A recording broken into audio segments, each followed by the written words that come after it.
여러분께서는 지금 경제학자 곽수중이 보는 새로운 시사, 곽수중의 뉴스 정면 승부와 함께하고 계십니다.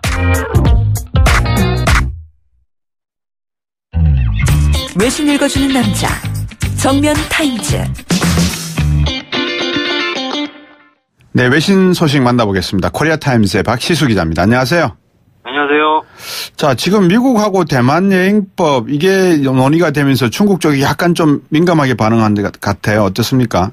네, 그렇습니다. 트럼프 미국 대통령이 지난 금요일에 이제 대만 여행법이라는 법의 발효를 하는 이제 서명을 했습니다. 네. 이제 그런데 그로 인해서 지금 현재 중국과 미국 간의 이제 사이가 안 좋아졌는데요. 아시겠지만 지금 현재 중국과 미국 사이에는 철강 관련 관세 때문에 가뜩이나 지금 관계가 좀 안 좋지 않습니까? 네. 근데 거기에다가 대만이라는 어떤 이슈를 미국이 또 건드리면서 어떻게 보면 사이가 좀 더 안 좋아지는 어떤 분위기인데요.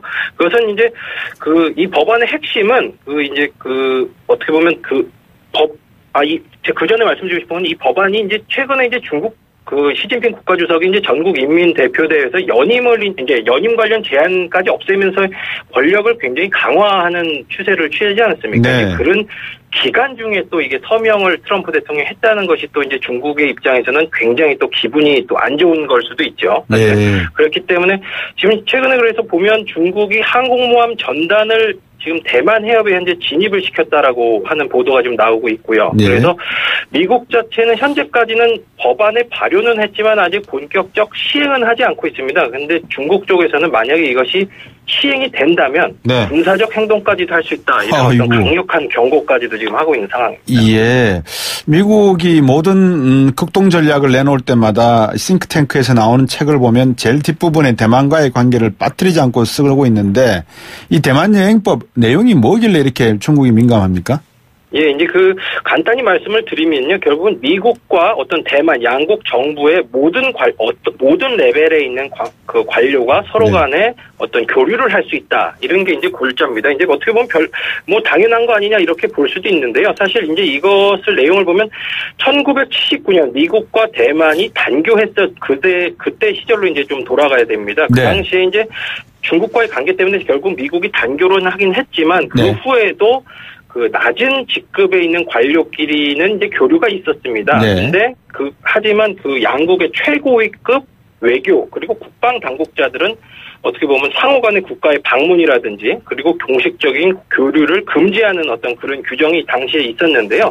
그것이 한 10년 전부터 이제 미국 내에서 어떤 대만이 완전한 민주주의 국가가 되면서부터 이것을 좀 정상화해야 되는 거 아니냐 이런 것이 어떤 의회 쪽에서 좀 목소리가 나왔고요. 그래서 이것을 정상화하자는 어떤 모든 형태의 교류를 다시 허가하자는 것이 하원에서는 1월 그리고 상원에서는 2월 말 정도 이제 만장일치로 이제 통과가 됐다고 합니다. 그래서 어떻게 보면 만장일치가 됐기 때문에 트럼프 입장에서는 이것을 다시 거부할 어떤 입장은 되지 않았고요. 그리고 그것을 지난주에 금요일에 사인을 했고 그 후 4일 만에 미국 국무부 동아태 차관보인 알렉스 윙이라는 사람이 실제로 이제 처음으로 어떤 대만을 방문을 하면서 어떤 법안이 발효된 것을 어떻게 보면 실행을 실제로 했습니다. 그래서 거기서 대만 총통도 만났다라는 보도도 나오고 있고요. 청취자 여러분들께 이제 참고로 말씀을 드리면 방금 1979년 말씀을 주셨는데 닉슨 대통령과 헨리 키신저 전 국무장관이 핑퐁 외교 끝에 중국과 국교 수교를 하면서 대만과 단교를 했고요. 우리나라도 1992년도에 중국과 수교하면서 대만과 단교를 했습니다. 결국은 대만과 단교는 중국과의 수교에 불가피한 충분 조건이었는데 지금 다시 미국이 대만 여행법을 사인을 하면서 트럼프 대통령이 무엇을 생각하는지 궁금하기도 합니다. 이번 사태 전망은 어떻게 보십니까? 일단 방금 말씀드린 대로 미국이 이 법안에 사인은 했지만 트럼프 대통령이 본격적인 시행은 이제 아직 하지 않고 있는 현재 이제 모양이죠. 결국은 가뜩이나 아까 앞에 말씀드린 대로 중국과 미국 간의 어떤 무역 전쟁이 가시화되고 있는 상황에서 어떻게 보면 미국 입장에서는 추가적 갈등을 굳이 만들 필요가 있겠느냐라는 이렇게 약간 한 발짝 머무는 모습일 수도 있고요. 근데 어떤 그것을 뒷받침하는 것이 결국은 중국이 이전에 어떤 여러 senkaku 열도라든지 사태를 봤을 때 영토에 있어서는 굉장히 한 발짝도 물러서지 않는 강경한 모습을 보이지 않았습니까? 그래서 이번 주에 이제 인민 대표대에서 시진핑 이제 국가주석이 폐막 연설을 했는데요. 거기서 어떻게 보면 강력한 이제 영토 수호 의지를 밝히는 그 표명을 했습니다. 네. 거기 말에 따르면 영토의 한 뼘도 중국에서 떼어낼 수 없다. 그리고 조국을 분열시키는 모든 행위는 실패할 것이다. 그리고 역사의 징벌을 받을 것이다. 이런 말을 했는데요. 네. 결국은 이것이 어떤 뭐 대만이라는 것을 꼭 지칭하진 않았지만 결국은 이것에 이런 어떤 발언의 수위를 봤을 때도 미국이 어떤 이 법안의 실행을 네. 본격적으로 하긴 약간 부담스럽지 않을까. 그렇기 때문에 앞으로 좀 상황은 좀 두고 봐야 되지 않을까. 약간 이런 좀 분석이 좀 많이 나오고 있습니다. 예, 시진핑 주석이 장기 집권을 성공하고 또 한쪽 편에서는 러시아 푸틴 대통령이 또 23년 이상인가요? 재집권에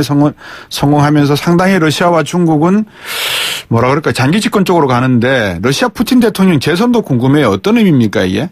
예, 그렇습니다. 일단 지난 18일이죠. 이제 대선이 치러졌고요. 거기서 예. 러시아 푸틴 대통령이 이제 총 4선에 이제 성공을 하게 된 겁니다. 두 네. 번을 했고 한 번은 3년이면 금지돼 있기 때문에 한 번은 메르베데프한테 한 번 양보를 했었죠. 예, 그리고 예. 이번에 한 번 다시 된 후에 두 번째 된 겁니다. 그래서 한 번의 임기가 이제 6년입니다. 그렇기 때문에 4선 이것을 다 완수하면 총 24년이라는 기간 동안 이제 대통령을 하게 되는 건데요. 예. 그 선거에서는 76% 득표율을 했다니까 뭐 사실상 뭐 반대표가 그렇게 많지 않은 걸로 이제 보이고 있는데요. 네. 그래서 방금 말씀드린 대로 이 24년이 채워진다고 하면 네. 1917년 러시아 혁명 이후에 스탈린 이후로 두 번째로 긴 집권자가 된다고 합니다. 예. 스탈린은 29년을 했다니까. 사실상 그러니까 어떤 최근에 어떤 이런 추세, 정치적인 글로벌한 추세를 봤을 때 이런 24년간 대통령을 한다는 것. 그리고 네. 러시아라는 강력한 국가에서 이렇게 한다는 것은 굉장히 좀 이례적인 상황인데요. 예. 그 이제 당선하면서 그 당선 이제 결과가 나오면서 이제 푸틴이 연설을 했는데 거기서 결국은 다시 옛 소련의 영광을 재현하는 강한 러시아를 만들겠다. 결국은 이것이 어떤 모토였습니다. 그렇기 네. 때문에 이것이 의미하는 바로 보자면 결국은 서방의 어떤 유럽 서방과 결국은 미국과에 대해서 일정 좀 갈등 관계가 다시 재현되지 않을까. 아까 이제 그런 정도의 어떤 예측은 좀 해볼 수 있을 것 같습니다. 예. 아무리 작은 나라지만 우리는 촛불혁명을 통해서 제왕적 대통령제를 없애자고 하고 있는데 중국과 러시아는 제왕적 패권을 갖다가 더 강구하려는 움직이네요. 오늘 소식 여기까지 듣겠습니다. 고맙습니다. 감사합니다. 네, 코리아타임스의 박시수 기자였습니다. 곽수종의 뉴스 정면 승부. 방송 들으시고 의견 있으신 분들은 지금 바로 샵 0945, 샵 0945. 짧은 문자 50원, 긴 문자 100원이 부과되는 휴대전화 문자 메시지를 보내주세요. 오늘 들으신 방송은 YTN 라디오 홈페이지와 곽수종의 뉴스 정면 승부 팟캐스트를 통해 다시 확인할 수 있습니다.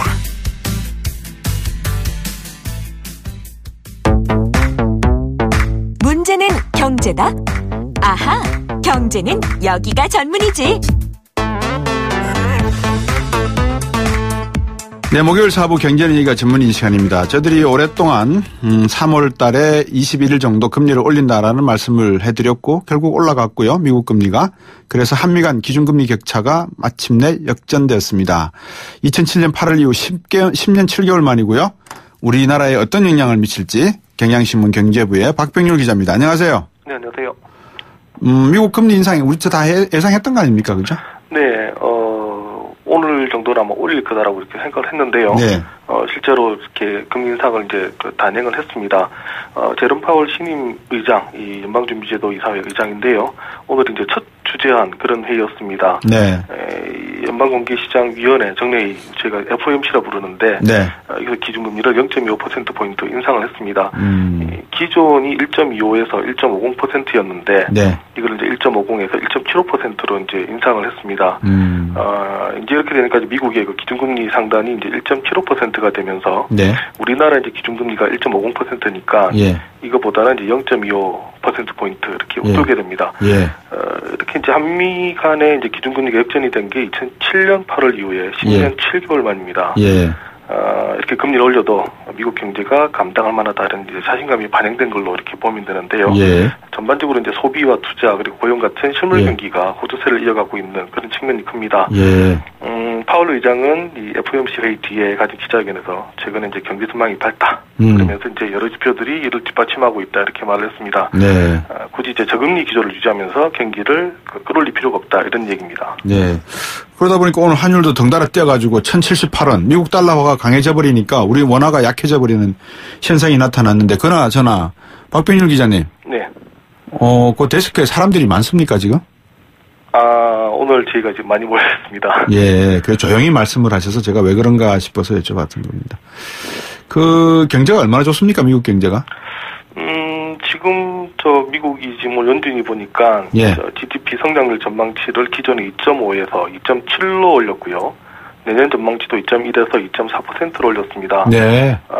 그리고 이제 신재 실업률이 4.1%인데 예. 올해 3.9% 정도 될 거다 이렇게 봤는데 네. 또 3.8로 또 낮췄고요. 예. 내년 실업률도 3.9로 봤는데 3.6% 낮췄습니다. 예. 경제도 성장하고 예. 실업률은 낮아지니까 예. 자신 있다 이런 얘기입니다. 어휴, 트럼프 대통령 기분 좋겠습니다. 웬만하면 이런 치세 하에서는 국민들이 좋아하지 않습니까? 경제만 좋으면은. 그렇죠. 그러면 금리 앞으로 계속 올리겠네요? 이제 6월달 또 9월달 지금 두 차례 있는데 어떤 기준 금리를 올릴 수 있지 않느냐 이런 전망을 내놓고 있습니다. 네. 그렇게 되면 이제 미국 금리는 2.25%까지 올라가게 되는데요. 예. 그리고 이제 내년 금리 인상 한 2번 올릴 거다 했는데 오늘 얘기는 3번까지 갈 거다 이런 얘기도 들립니다. 예. 그러면 미국 금리 2.75%까지 육박하게 되는데 그러면 이제 거의 3%대까지 가게 됩니다. 네. 청취자 여러분들 계산하시면 됩니다. 1.5%에서 올해 3번 올린다 그러면 3 곱하기 0.25 그러면은 0.75가 되고 1.5 더하기 0.75면은 2.25가 되고 그죠? 네. 내년에 또 3% 3번 올린다 그러면 0.75를 더하면 되니까 그렇게 되면 이제 3%가 되는 셈 아닙니까? 2019년이 되면 그죠? 그렇죠. 예. 야, 이렇게 올려버리면은 우리나라 은행도 한국은행도 올려야 되는 거 아닙니까? 네, 뭐 계속 버틸 수는 없을 것 같은데 예. 오늘 이주열 총재도 기자들을 만나서 하는 얘기가 이 FOMC의 의사결정이 다소 매파적이다. 당신도 매파시지 않습니까? 네, 좀 매파적으로 해석할 수 있다. 지금 이런 얘기를 했는데 네. 이제 매파적이라는 것은 이제 금리 인상을 좀 빨리 올리는 그런 쪽을 얘기를 합니다. 그렇죠. 그러다 보니까 이제 한원도 안 올릴 수가 없는데요. 지금 다음 금통위가 4월에 있고 지금 5월에 있습니다. 당초는 이제 새 한원 총재가 오면 아마 상황을 좀 봐야 되니까 네. 4월 달은 안 하고 5월 정도 하지 않겠느냐 이런 얘기도 있었는데 인사청문회가 언제죠? 어제 끝났습니다. 아, 끝났군요. 네. 근데 이제 어제 인사청문회에서 이제 만장일치로 이주열 총재가 또 통과가 됐습니다. 예. 그러니까 이제 4월 파악할 필요가 없으니까 예. 그럼 또 좀 빨리 할 수 있지 않느냐 얘기도 나오는데요. 대체적으로는 일단 5월 인상설 나오고 있습니다만 예. 5월에 하지 않을 수 있다 지금 이런 얘기도 나옵니다. 야, 이게 참 큰일인 게 한국 GM건으로 해서 지금 노동시장이 좋지도 않은 상황이고 정부가 워낙 고민을 했으면은 세금을 들여서라도 청년 일자리 만들겠다고 4조를 추경으로 달라 그러는 상황 아닙니까? 네. 근데 이렇게 금리를 갖다가 올리지 않고 기다리고 버틴다 그러면은 자본이 밖으로 빠져나가는 셈이 되고 그래서 오늘도 환율도 1075원으로 확 오른 것 같던데 걱정해야 되는 부분입니까? 일단 뭐 정부는 오늘 저 금리 인상에도 불구하고 금융시장에 큰 문제가 없었다. 예. 지금 이렇게 보고 있습니다. 코스피 지수 보니까 오히려 15포인트가 올랐고요. 예. 또 환율도 뭐 사실상 오늘 뭐 0.4원 정도 올랐는데 네. 뭐 강보합세다 이렇게 봐야 됩니다. 그러니까 뭐 그 엄청난 자본 유출은 당분간 없지 않겠느냐. 네. 근데 지금 정부는 이렇게 보고 있습니다. 정부를 믿어야 할까요? 모르겠습니다. 근데 한은이 금리를 올린다고 보세요. 가파르게 올릴까요? 어떻게 할까요? 그것부터 한번 예측을 해 주시죠, 뭐. 네, 아까 말씀드린 것처럼 일단 4, 5월 달에 금통위가 열리는데, 예. 안 올릴 거다라는 지금 전망이 좀 있는 게, 예. 왜냐하면 지금 다음 FOMC가 6월 달로 예상이 되어 있습니다. 예. 그렇다면, 6월까지는 현재까지 0.25%포인트가 미국 금리가 높더라도 유지가 된다는 얘기인데, 네. 일단 좀 지켜보고 대규모 자금 유출이 없다면 이 정도는 이제 버틸 수 있다. 이렇게 판단할 수가 있습니다. 네. 다만 6월 달에도 만약 미국이 올린다면 그러면 이제 0.5%포인트가 차이가 나는데 예. 그랬을 때는 이제 자금 유출이 있지 않겠느냐. 그러면은 한은도 버티기 어렵다.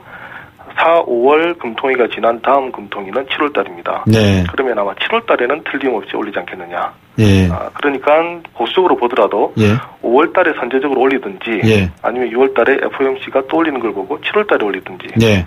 그렇게 가지 않겠느냐 이렇게 보는 시각이 있습니다. 청취자 여러분들은 지금 저희들이 단순히 금리 올리는 거 가지고 걱정을 한다라고 생각하시면 큰 오산입니다. 왜냐하면 우리나라가 2018년 1월 1일부터 그러니까 올해 1월 1일부터 바젤3 협약이 발효가 되기 시작을 했습니다. 이 말은 뭐냐면 아무도 지금 그 말씀을 자세히 다루시지 않은 것 같은데 박빙률 기자, 네. 요 바젤3가 본격적으로 효력이 발생되는 시점이라는 것과 금리가 오를 경우에 대출이 어려워진다는 점과 이미 대출을 받고 계시는 분들이 더 이자 상환이 어려워진다는 분, 이걸 좀 설명을 해 주시죠. 근데 그 바젤3가 일단 발효가 되면 예. 일단 은행들 입장에서는 이제 충당금을 이제 더 쌓아야 되는 그런 부분이 생기고요. 예. 그러니까 쉽게 말하면 부실화될 수 있는 네. 이제 그러한 자금들 이것도 회수를 좀 많이 해야 됩니다. 예. 근데 이런 상황에서 금리를 올리게 되면 금리를 내지 못하는, 그러니까 대출을 많이 했던 분들 같은 경우는 이제 문제가 생기게 되는데요. 네. 이 원리금 상환이 만약에 잘 안 되면 은행이 어려워지고 그럼 은행은 그 기준을 맞출 수가 없게 됩니다. 네. 그래서 여기서 상당히 이제 문제가 생기게 되는 겁니다. 네.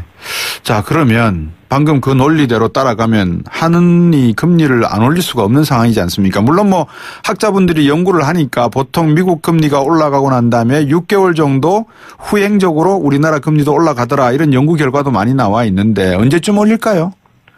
근데 아까 말씀드린 것처럼 일단은 뭐 한은은 7월달, 6월달 이런 얘기 나오는데, 네. 근데 지금 한은금리도 한은금리지만 예. 시장금리는 반영이 되고 있습니다.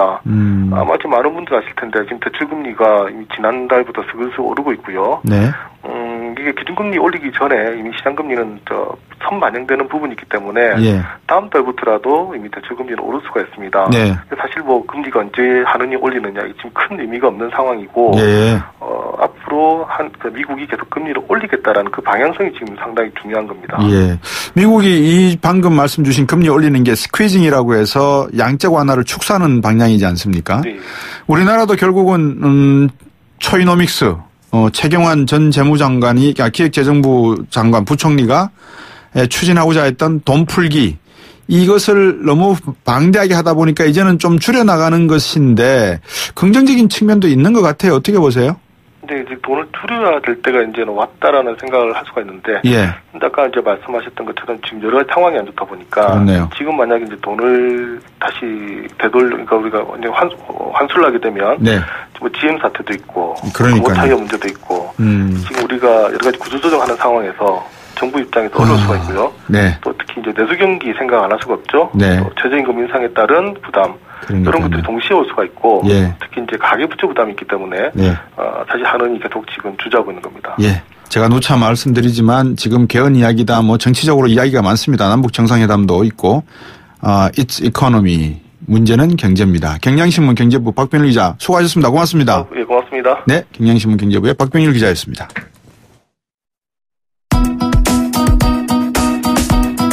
YTN 뉴스 FM 뉴스 정면 승부, 오늘 저희들이 준비한 내용 여기까지입니다.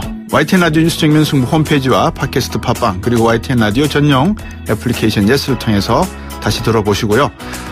저는 내일 다시 뵙도록 하겠습니다. 박수정이었고요. 고맙습니다.